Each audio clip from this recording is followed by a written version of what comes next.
先週、ある人物について書かれた伝記が世界で一斉に発売され話題となっています。本のタイトルはイーロン・マスク。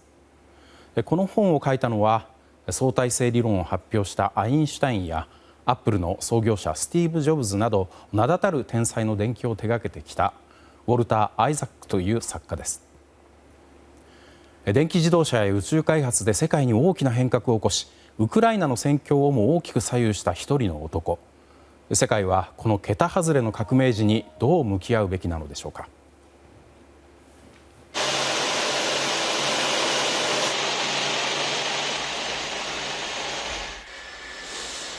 伝記イーロン・マスク。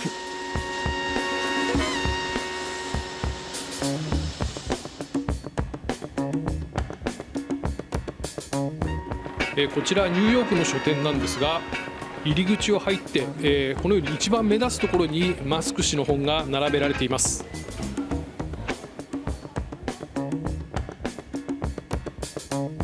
世界同時発売されました。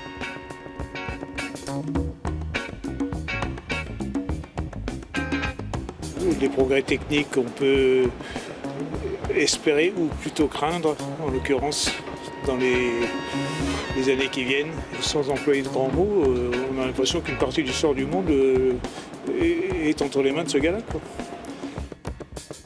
伝記は本人のこんな言葉で始まります。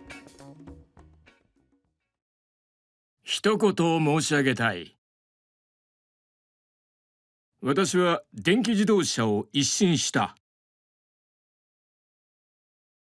宇宙船で人を火星に送ろうとしている。そんなことをする人間がごく普通でもあるなどと本気で思われているのですか？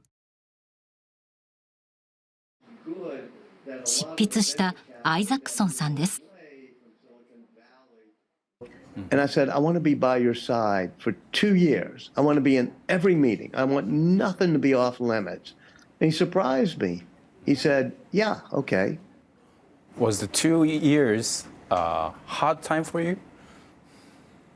You know, it wasn't exactly easy going. It wasn't like sitting on a beach and drinking a nice beer. It was intense. It was all in. Because Elon Musk, you know, somebody once asked me, does he enjoy what he's doing? I said, no, he doesn't enjoy it. 今回アイザックソンさんは本人だけでなく128人の関係者に話を聞き、伝記を完成させました。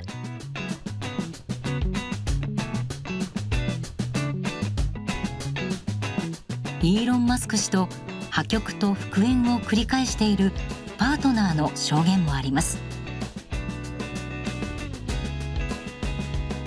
空気を読むのは下手ですし、感情的な理解が普通と大きく違うんです。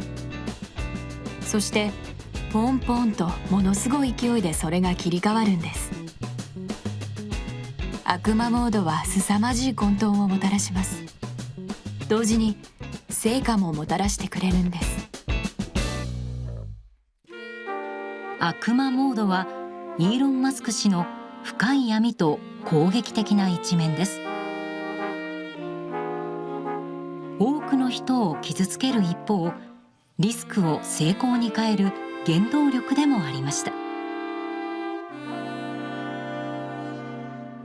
In your book, I was overwhelmed that Musk never fears taking risks. So there is an important lesson for the society, too much entrenched and too much organized. What is your opinion about it? Well, I think it's important that he's a risk taker. And as you say, he's not only willing to take risks, he loves taking risks. Loves. And so I think that's one of the things that's made him successful. And I think, my opinion, is it's good to have people like him nudging us a little bit more in the direction of taking risks. テスラなどで成功していったイーロン・マスク氏が新たに選んだリスクはツイッターの買収でした。アイザックソンさん、一部始終を真横で見ていました。Musk led SpaceX and Tesla to success by his tremendous passion, but he appears to be struggling to manage Twitter. Was it a good move for him? No, actually not. And I probably got to say, when I say ideal playground, it meant he thought it. He loved the playground. He loved tweeting. But I don't think he has the instincts for understanding emotional and social interactions as well as that he has for understanding engineering and physics reactions. And he's not as good at feel for what advertisers would like. 買収後、攻撃的な投稿が問題視され、広告は激減しています。ツイッター、今の X を通じて膨大なデータが集まることへの懸念も消えていません。未来を手に入れる代償なのでしょうか。He doesn't control his impulses. He's very juvenile in a way, and he'll just fire things off. And sometimes he does it when he's in a dark mind space. If I had my way, maybe I'd put an impulse control button on his thumbs so that we'd control his impulses. And he wouldn't sometimes tweet out those bad things. But at the end of the book, I say, I wonder, though, if there was an impulse control button that stopped Musk from doing some of these impulsive things, it would make him better on Twitter, but would he be the type of person who got rockets into orbit? Maybe a Musk unbound, a Musk not fettered, is the price we have to pay for a guy who's taking us to Mars and to the era of electric vehicles. I don't think it excuses his behavior, by the way. Let me add that. 2年の密着中にはもう一つ、ウクライナへの関与という歴史の転換点もありました。その時に起きていた新事実も伝記に記されています。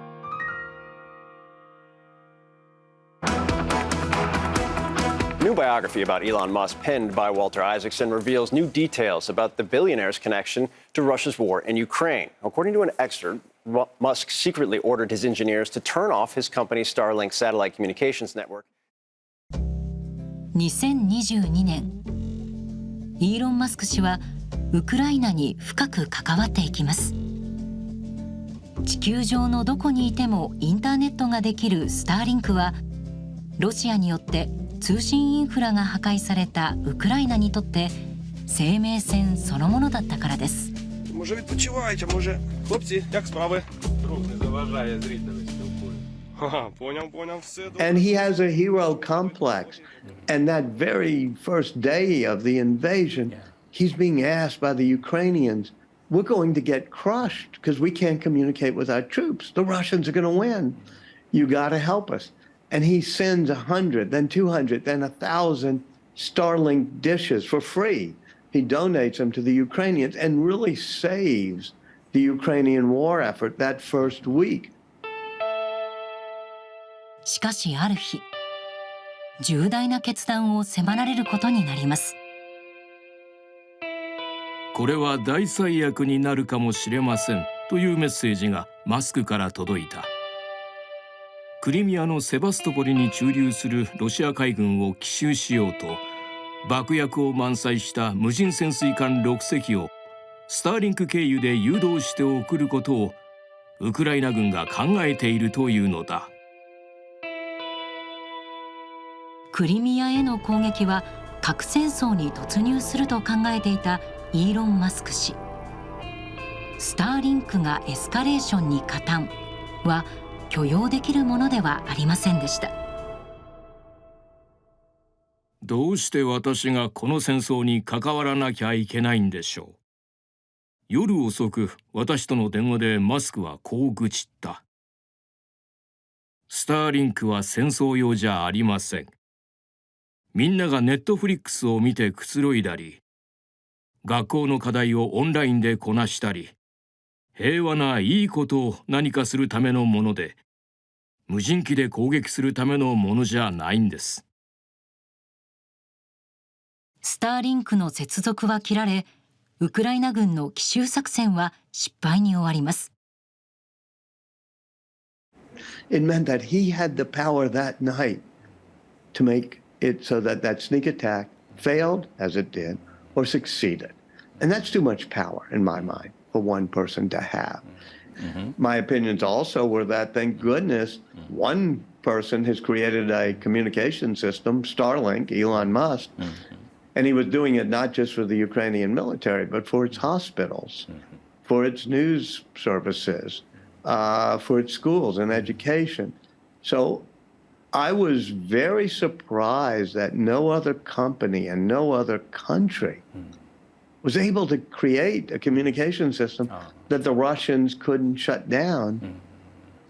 I think technology has become so powerful that it is inseparable from politics and international relations. What are your thoughts on this? I think that when we look at technology, it's always a question of do our moral processing power, our ability to handle it morally, does it keep up with our new technology? That wrestling with the moral implications of our technology, be it our social media, be it our life sciences and gene editing tools, be it our Starlink satellites, be it the internet, I think we have to do it. And in order to do it, to regulate it or to think it through or understand it morally, you have to understand the technology and you have to understand the people who made the technology. アイザックソンさんはこれまで時代を作り変えた人たちに焦点を当てた著書を数多く出しています。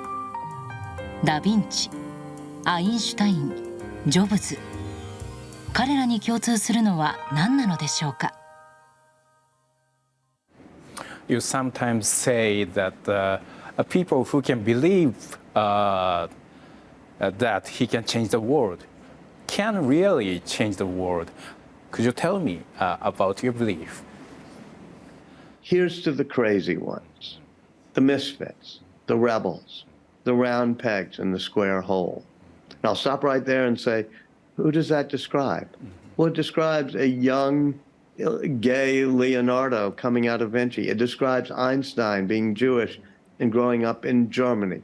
It describes Steve Jobs being adopted and feeling out of place growing up. And it describes Elon Musk with his traumatic childhood in South Africa. When you ask me about Japan, or for that matter, Paris and New Orleans or any other place, it's a lesson that sometimes we have to be willing to be crazy enough to think we can change the world and maybe not be as reckless as Elon Musk, but at least try to understand the good drives that have made Musk and Jobs and so many other people successful. 今回の大越キャスターのインタビューノーカットバージョンは、今こちら出ておりますけれども、画面こちらの QR コードからご覧になれます。大越さん、そのイーロン・マスク氏ですけれども、自分でもコントロールできないぐらいのもうパワーで、社会を変えたり、時には社会を混乱させたり、そういうことは非常によく分かりましたね。僕アイザックソンさんにじゃあその政治が何か干渉すべきでしょうかっていう質問もしたんですね。